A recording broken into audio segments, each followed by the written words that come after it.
Mas, aku mau Ya. nanya nih soal ciri-ciri ayam yang sehat tuh kayak gimana sih, Mas?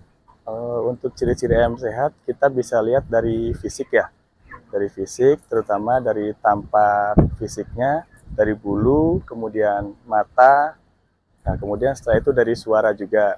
Kalau dari suara ada cekrek atau enggak, itu pertanda sehat atau enggak.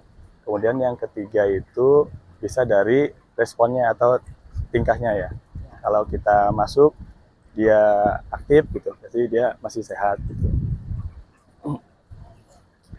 Ya, lalu kalau dari kandang nih, Mas, Ya. kalau sekiranya kandang yang ciri-ciri kandang yang bisa bikin ayam ini nyaman gitu, Mas, Hmm. nggak bikin stres gitu kayak Oke. faktor-faktornya apa aja sih, Mas? Oke, untuk faktor di kandang sendiri, terutama untuk kandang yang seperti ini ya, tipe semi closed house, itu indikatornya pertama tentu adalah sirkulasi udara. Karena kandang closed house tanpa sirkulasi udara itu mati ya, nggak akan jalan gitu.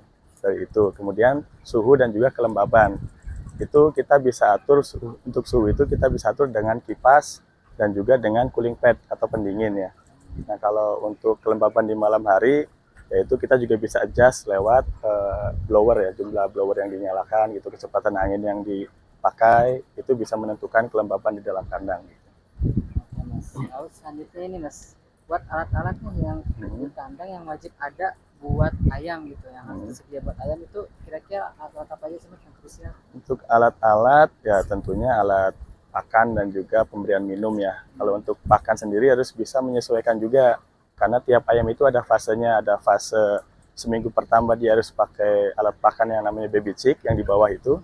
Kemudian nanti setelah seminggu pertama kita peralihan pelan-pelan menggunakan hanging feeder atau feeder yang digantung seperti ini. Oh, Nah, ini kita bisa gunakan dari mulai minggu kedua sampai panen ya.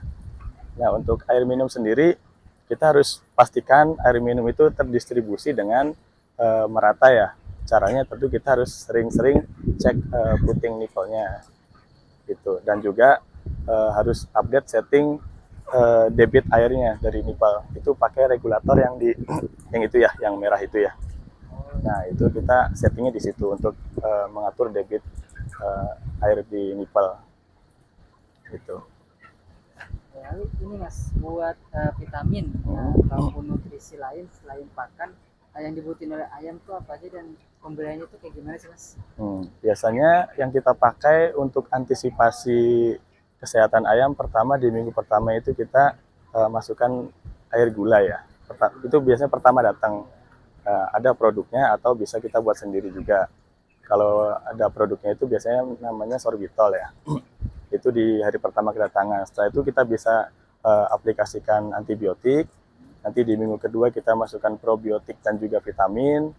Nanti di 2 minggu opsional ya, ini bisa pakai vaksin ulang dan seterusnya paling antibiotik apa vitamin juga. Hmm.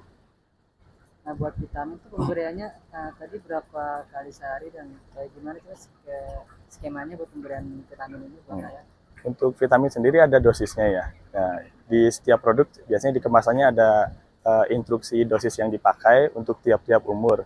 Jadi misalkan umur 1 minggu dengan bobot misalkan sekitar 200 gram, itu aplikasinya harus berapa gram itu ada.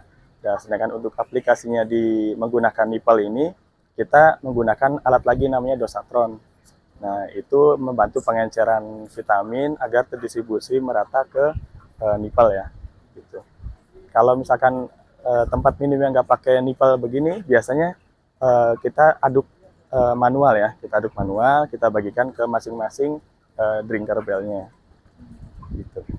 Oke Mas paling itu aja Mas pertanyaan dari saya. Terima Oke, kasih sebelumnya oke Mas. siap, sama-sama.